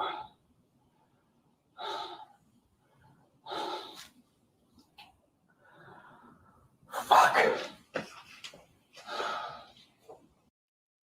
Now, with that, that clip has ended. And I just ask the turn the lights back on. Thank you. Now, so Mr. Pfeffer, do I understand it correctly that at this point you had told law enforcement that the defendant wasn't there? Correct. And now, as you're leaving the police department, you have concerns about Joey's killer. Correct. And killer was your words. Yes. Did you then tell law enforcement another version of what took place? Yes. What did you tell them? I told them that Samantha was there. What else did you tell Um, and that I told her to leave. Did you ever tell law enforcement that Samantha looked at you and said, just tell the police he stabbed himself? She did say that. So you did say that as well? Yes. Okay. So starting at the beginning of what I guess would now be version 3, what did you tell law enforcement? Do you remember at all? I don't recall. Okay, so kind of like we've been doing, would it help if you saw a video Yeah. clip? Yes, please. So with that, Judge, I'd like to now play another video clip. It is entitled 5-Pfeffer version 3. Judge, I'm going to object at this point. The witness just testified to what he told police in this version. Remember. Okay. The objections overruled will allow the defense to cross-examine on this third or fourth interview. The attorney, the prosecutor, and the witness should just slow down a little bit just so I get clarity on the segment of what time this started. He mentioned that he remembers some version of that, but then he did follow up and say he didn't remember everything, or the sentiments were expressed. So that's why I'm overruling the objection. So with your permission, I'll proceed in the fashion I have. I'll start the video and then pause it and then note the specifics on the video itself. Just give us the counter number or the time that this version is starting. Correct. Okay, so the video started. I've paused it. Now we are at that same day as the last clip, July 19th. It's now 3:19 a.m. and 18 seconds. This clip is 34 seconds long, and I intend to play the entire thing, and we'll do so now. Okay, just wait a second.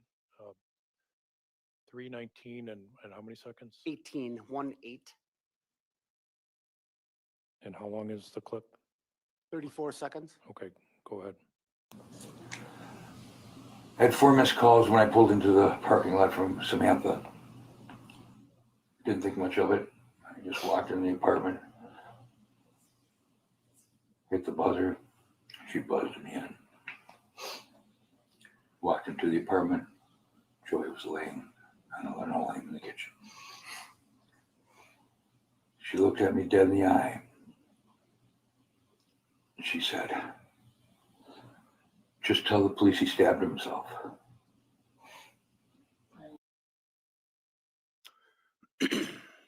So now that you've reviewed that clip, is that the summary of what you said? Yes. And the woman behind you in that clip, is that Christy Cleland? Yes. Correct that before law enforcement got there, you and Christy spoke and kind of decided what you would tell law enforcement? That's correct. Now, out of all When you were going through that, did Sergeant Riddle ask you if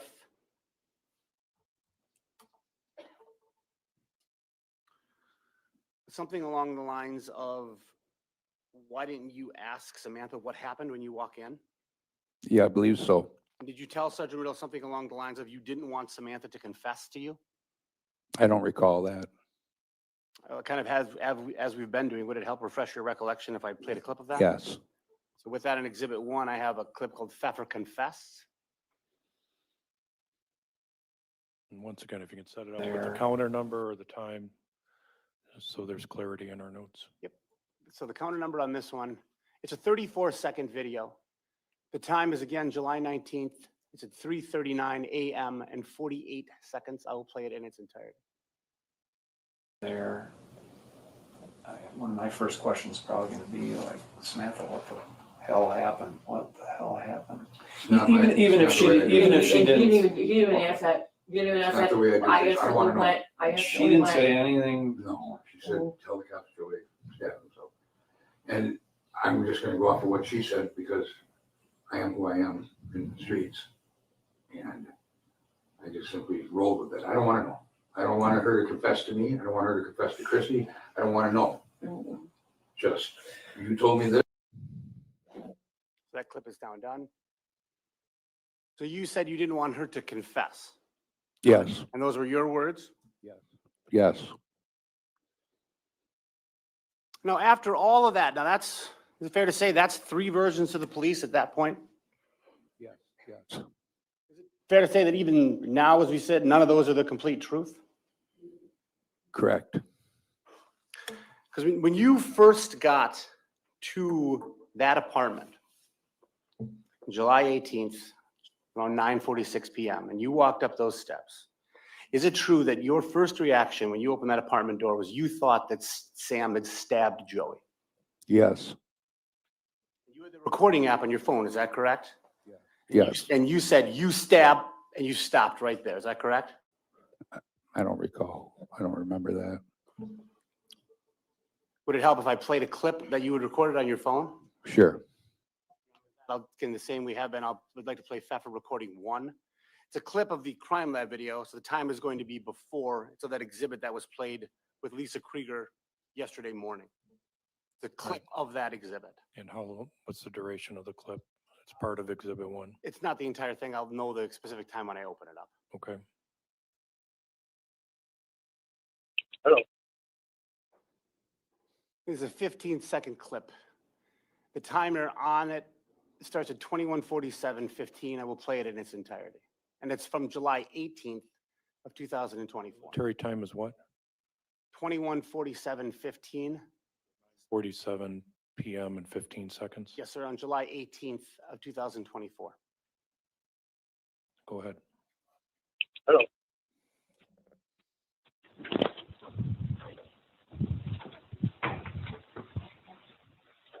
You stick. Oh my fucking God. So upon hearing that, Mr. Pfeffer, does that refresh your memory? I don't remember that, but that's my voice. When you walked in, you said you stepped and you stopped in the middle of what sounds like stabbed. That's what you said? That's what it sounds like, yeah. Now, is it true that when you walked in there, it was actually you who suggested calling an ambulance? Yes. And you pretty much made that suggestion right away. Yes. Is that true? Is it also true that it was Miss Krebs who basically talked you out of that? Yes. And how did that go? Something along the line where she said, no, it'll be all right, something like that. Okay. Do you remember exactly what happened in that time frame? No. Would it help if I played the clip? Sure. Your Honor, with that, I'll play Pfeffer recording 2. All right, and once again, put the military or regular time as the starting point and tell us how long the clip is.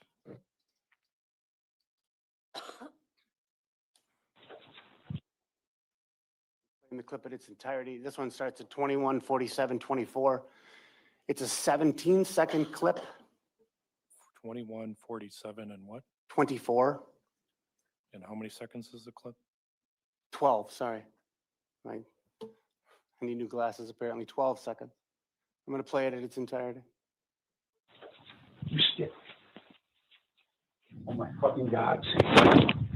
He's breathing, and I don't think it went through his organ. All right, we need to call an ambulance. Hold on, it's just right here.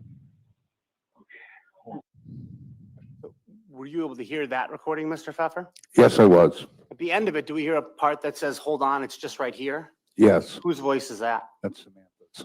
Samantha Krebs? Yes, So I understand it correctly that you actually wanted to call the ambulance. yes, And who talked you out of it. yes. Now, is it true that the defendant, Samantha Krebs, then said something along, well, do you remember what she said after that? I don't remember. Would it help if we played this clip further? Sure. Your Honor, with that, I move to play Pfeffer recording 3. Once again, if you can give us a starting time and the duration of the clip. The starting time with this clip is 21:47:39. That is again on July 18th of 2024. This is a smaller clip. It's 4 seconds, and I'll play it in its entirety. I have to get this stuff from here. Keep him awake for a little. Joey, come on. Did you hear how that clip began? No, I didn't. I have to get this stuff from here. Keep him awake for a little. Joey, come on. Did you hear that beginning of that clip? Yes. What did you hear? I can't be sure. I can't make it out. Okay. But when you got in that apartment, after you suggested calling the ambulance, whose idea initially was it to leave? Hers or yours? Mine. Okay. And even after hearing that video, you still, it was your idea for her to leave? Yes, I believe so. Now, before she left, did the defendant give you a theory as to what you should tell police? She just said that, tell the cops Joey stabbed himself. Did she say anything about, what are we supposed to say, he fell on a knife? Yes. So those are two different things. When did she say one? When did she say the other? I can't be sure. I don't remember. I honestly don't remember. Would it help if we played the clip? Yes. So with that, I'll play Pfeffer recording 4.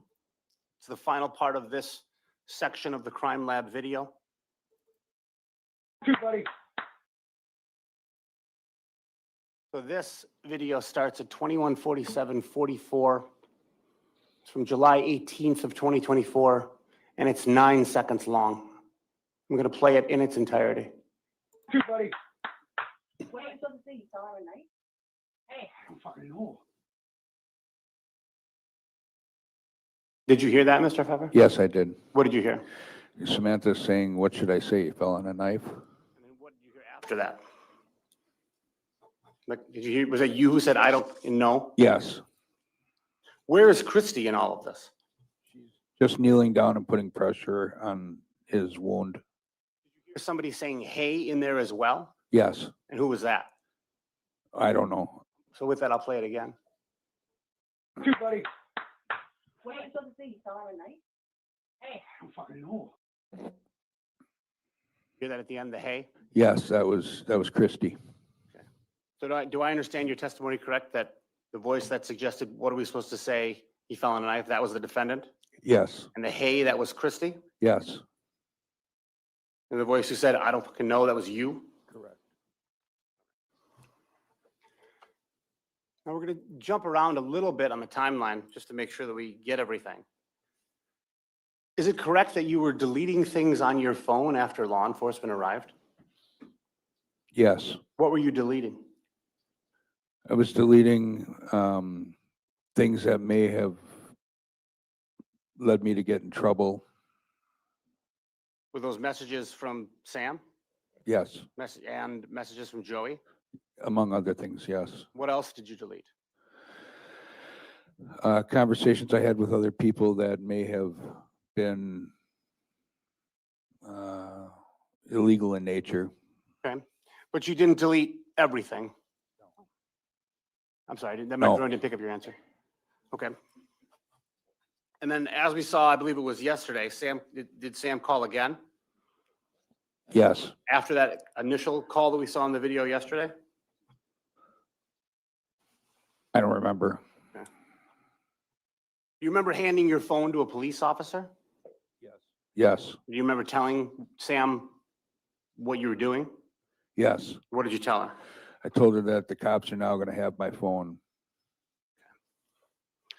Now, let's go back as far as the timeline goes to after you're at the Appleton Police Department. You've given that third version where you said that the defendant said, just tell the police he stabbed himself. Once that's all done, was there a point in time when you and Christy were alone in the family room? Yes, Do you remember talking to Christy about what you did to help the defendant? I don't remember. Do you remember talking to Christy at all? I do remember us being alone in the family room. Okay, so with that, do you remember any of what you talked about with Christy? I believe I said something like, we're going to tell the truth. We're going to come out and say that exactly what happened. You didn't say exactly what happened. Right? Not up to that point. Because, I mean, the video was the recording of what took place, correct? Right.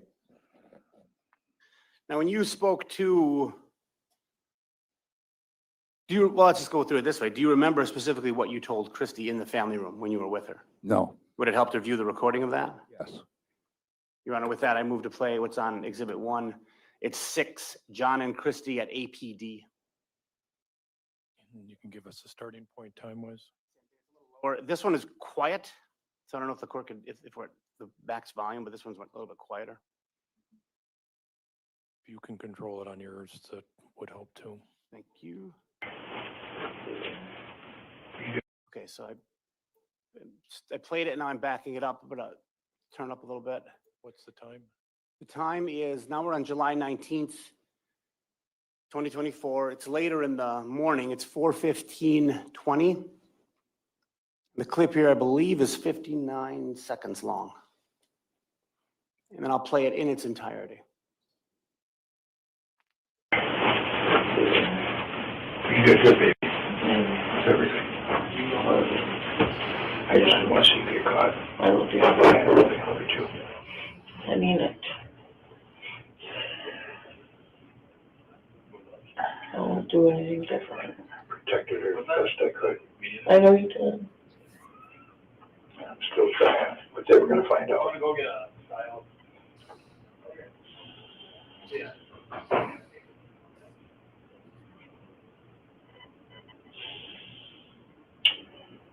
My little hard case with my bitch in it Mm. is sitting on top of the back tire underneath the truck. Her bitch is inside the gas tank.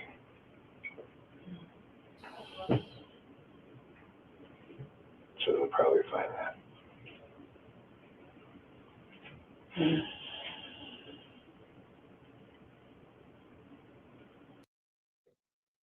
I played that clip in its entirety.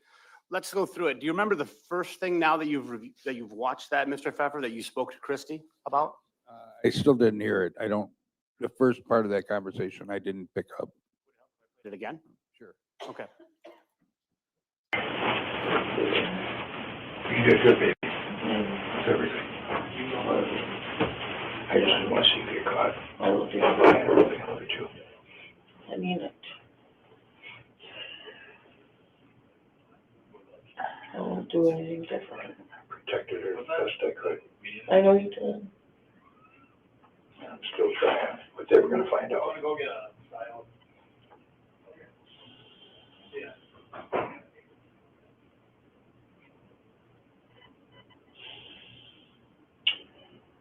My little hard case with my bitch in it Mm. is sitting on top of the back tire underneath the truck. Her bitch is inside the gas tank.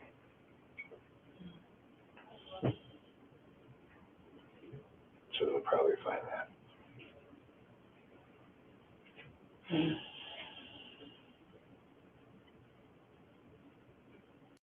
Okay, I've played it again in its entirety for the second time.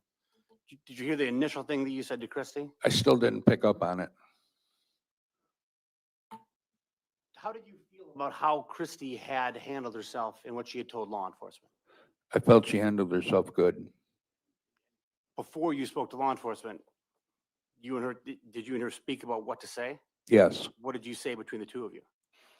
I said, tell the police that nobody was there when we got there. Now, after that, did you say something about, I tried to protect her the best I could? Yes. Who were you referring to when you made that statement? Is referring to Samantha. Yes. Did you also make a statement about something about a hard case with a bitch in it? Yes. What does that mean? I had a little case that had my paraphernalia in it. So in that term, in that phrasing, when you say bitch, what is a bitch?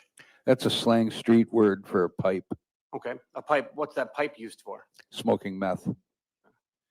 And you said what did you do with your pipe? I put it on the back tire. Okay, did you hide anybody else's pipe? Yes, I hid Samantha's. Did you hide any of Joey's things? No.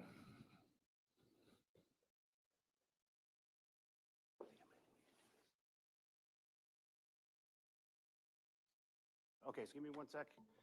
I just want to confirm.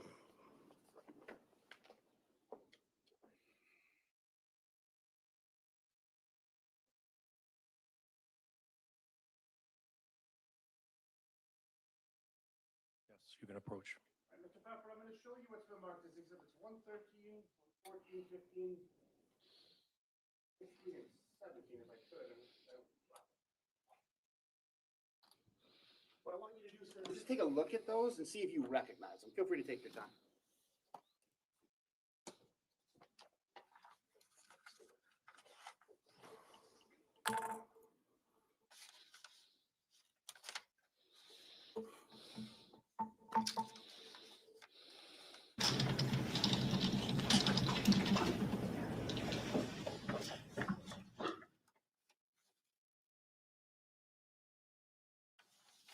Okay.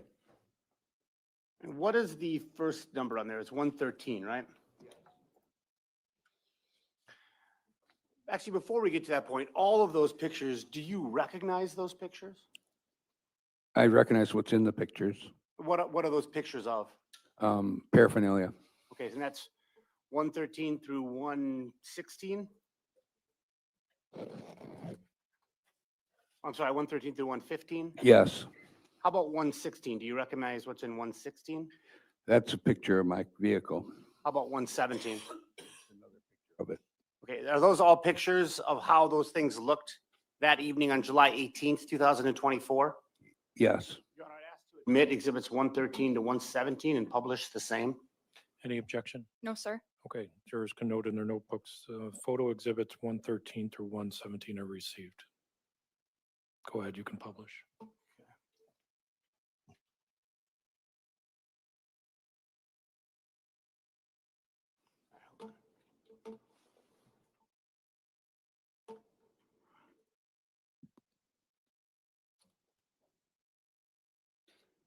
Sorry. Switching back and forth between screens is wrecking havoc on my computer. 1 second from current slide. There we go. Okay. So we have 113 up. Is that correct, Mr. Pfeffer? Yes. See on 113. The back tire of my vehicle, and on top of the tire is a camouflage case that I put my paraphernalia in. 114. What do we see in 114? That's a picture of the case opened up. And what do we see inside? Well, dang, that don't look like a good place, guys, to hide anything.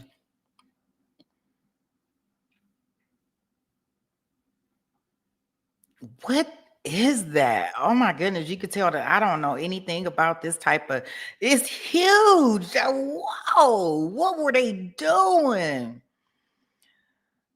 Gosh.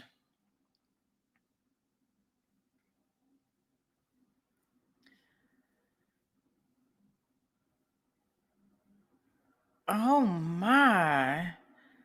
You talk about a pipe, right? That's serious business. I don't even know what these things look like, but that's why I paused it. Like, and I don't think that's a good place over the tire. It seemed like they might be, well, they probably won't forget where they stuff at. I been forgot where that's at and rolled over it and ran it over. The case has LED flashing lights on it to draw attention to it. Oh gosh. Wow. All right. My meth pipe and a torch. Oh.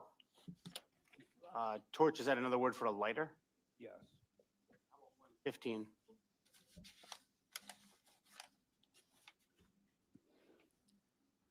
That's another meth pipe that I had hid inside the gas tank. Whose meth pipe is that? Samantha and Joey's.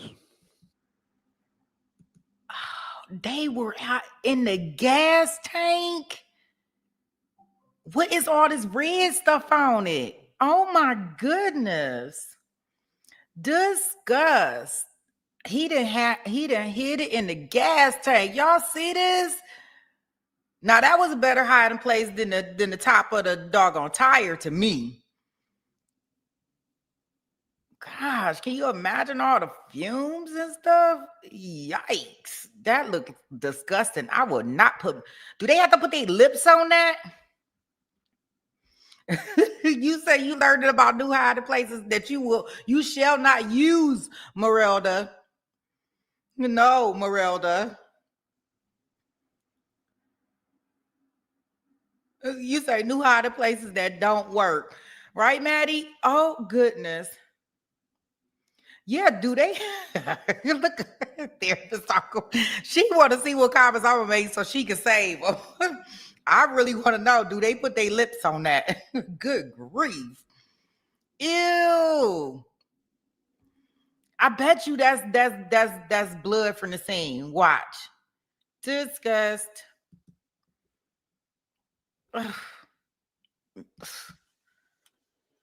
Earlier you said it was Samantha's. Well, I mean, they share everything or shared everything, so he used it as much as she did, I guess. Possess it. It was laying on the floor in the living room, I believe, so I picked it up and got it out of the apartment before law enforcement showed up. Nobody gave it to you? No.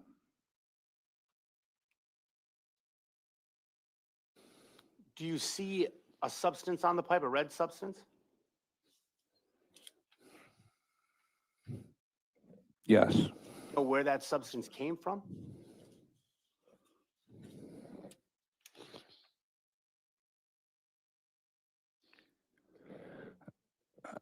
Looking at it, I believe that's just burnt residue. I don't. The red substance? I'm colorblind, just so you know. Okay. Do you see a difference between the pipe that's in Exhibit 15 and one that's in Exhibit 14? 114? And for the record, I'll note I'm flipping between the two photos in front of the jury. Yes, I see the difference. What difference do you see? One is clear or white, the other one looks to be darker. That darker colored came to be on the one that's in Exhibit 115? No, I don't. Okay. Let's move to Exhibit 116. This is your car, you said? Yes, Okay. And how about 117? that's another picture of my car. Okay, thank you, sir.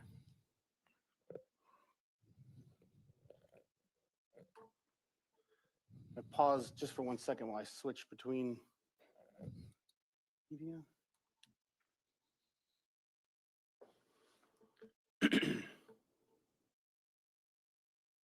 So, Mr. Pfeffer, you testified previously that you had done all of this to protect Samantha. Yes, Did you have romantic feelings for her? yes, How long did you have those feelings? a few months. You had those feelings despite being there with Christy that evening? Yes,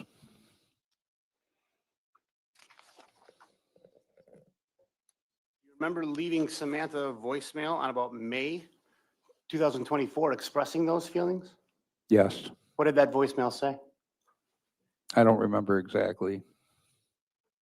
Would it help if we played it? Sure. So with that, I'll move, Your Honor, to play another exhibit on Exhibit 1. It's Pfeffer voicemail to Sam on May 21st, 2024. It's a voicemail, so there is no video component. I plan to play it in its entirety. How many minutes or seconds is it? It is short, 25 seconds. Okay, you can do that to refresh his recollection. Oh, I'm sorry. When I clicked off, my computer was muted. I'm gonna start it over and unmute my computer. Try this again. I wanted to know if that made any sense at all, that I was feeling guilty about leaving with a different woman. It's very strange to me, but I'm serious about wanting you. And I hope you see that and can kind of tell. I really do. Have a great morning. Talk to you later, babe. Bye-bye. Now that you've heard that message, Okay, so now it makes sense. Wow, John was a friend, but he wanted more than a friendship with her. He wanted to be with her romantically, right? Wow. Okay, so now I understand why he was going through these lengths in order to conceal, protect her, save her, whatever the case may be. But isn't that something? And she probably played right on his thing. You say he wanted to get fresh with anyone?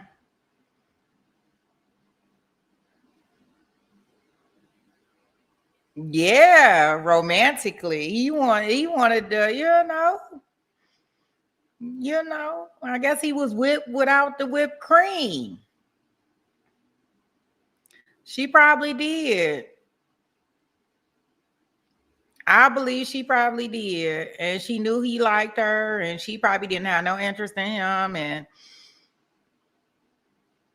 yeah, he was whipped without getting the whipped cream. All right now.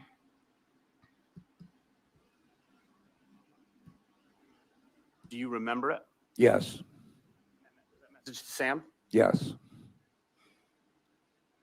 Now I want to talk about what you did after you left the police department that morning of July 19th, okay? Okay. So how long did you, I guess we'll start before that. How long did you talk to the police after you started talking to them that evening of July 18th? 11 hours, I think, something like that. Yeah, and I'm not asking you to have a stopwatch, but overnight? Yeah. Okay. So when you were done with police that following morning, July 19th, do you remember where you went?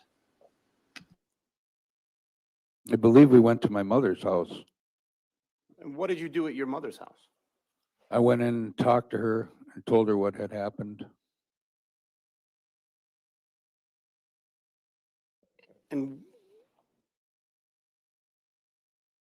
were you emotional when you spoke to your mom? I was very emotional. Well, this whole thing has been just very emotional all over the place. It's just been very hard. Do you remember what you told your mom? No, not specifically. I don't. Did you tell her the truth about what happened? I believe so.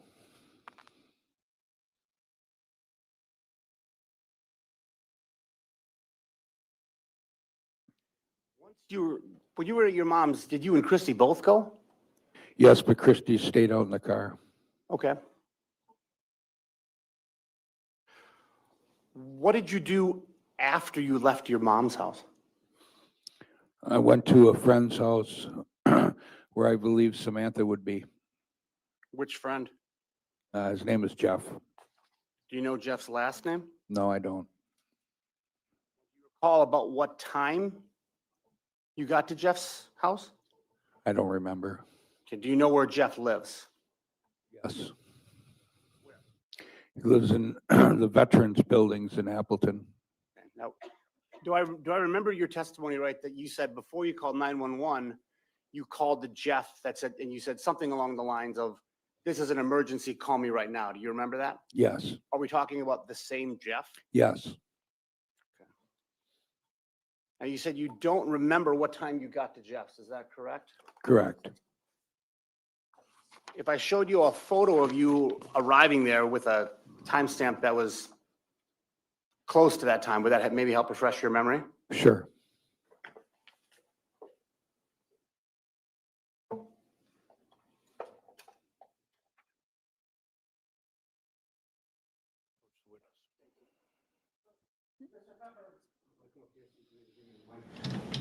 All right, so I'm going to show you two images. They're exhibits 38 and 39.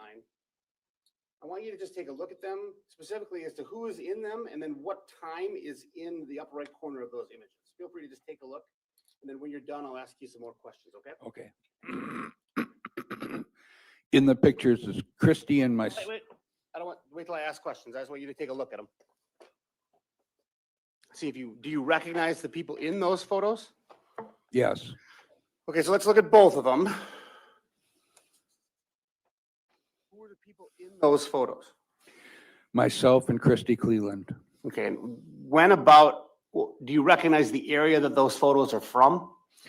Yes, they're from the side door of the apartment building that Jeffrey lives in.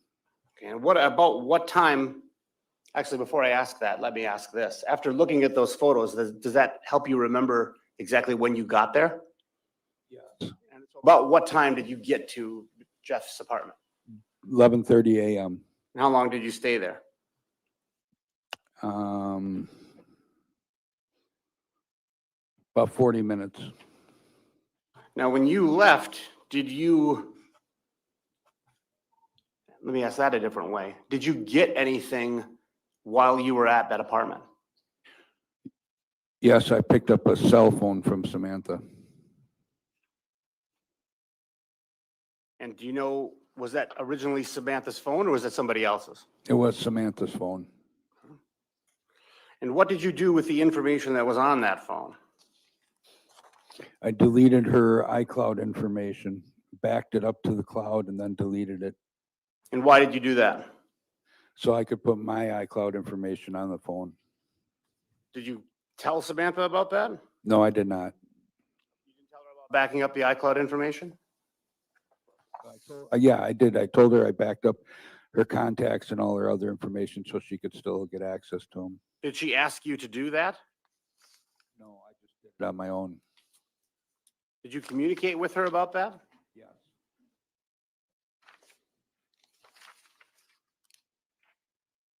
Do you remember what you told her? No, not specifically.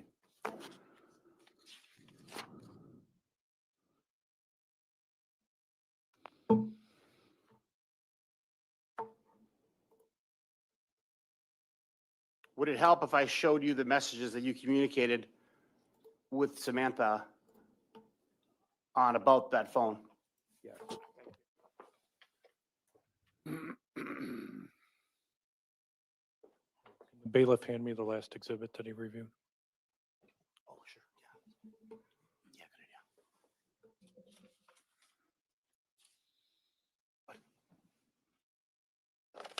Thank you. Thank you.